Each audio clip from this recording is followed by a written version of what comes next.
Le 10 octobre de chaque année est célébrée la Journée mondiale contre la peine de mort. Pour cette année 2015, la Fédération internationale de l'action des chrétiens pour l'abolition de la torture au Togo et l'Action des chrétiens pour l'abolition de la torture au Togo ont marqué cette journée par une conférence de presse au cours de laquelle elles ont invité le gouvernement togolais à ratifier le deuxième protocole facultatif visant l'abolition de la peine de mort.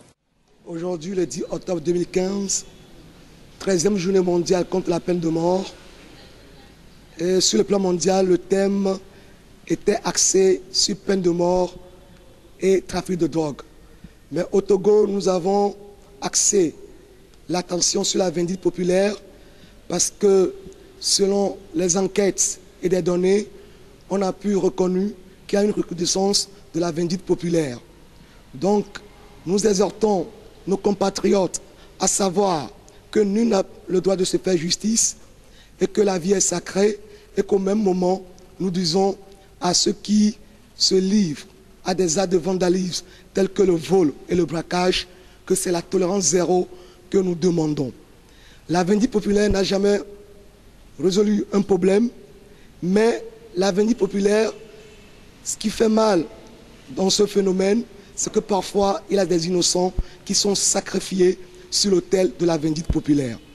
L'accent a été mis parce que cette année 2015, cette recrudescence de la vindicte populaire nous interpelle à creuser, à interroger la vindicte populaire pour qu'ensemble, le Togo, l'ordre de l'humanité, notre Togo chéri, nous puissions ensemble, de cœur à cœur, main dans la main, travailler à éradiquer la vindicte populaire. Et en même temps, nous interpellons et nous invitons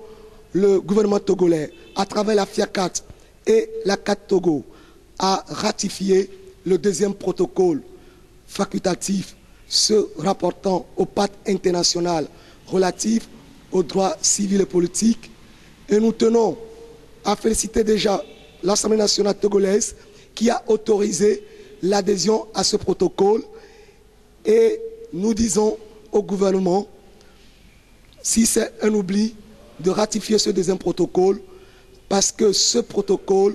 a une valeur forte symbolique et il est essentiel que tous les pays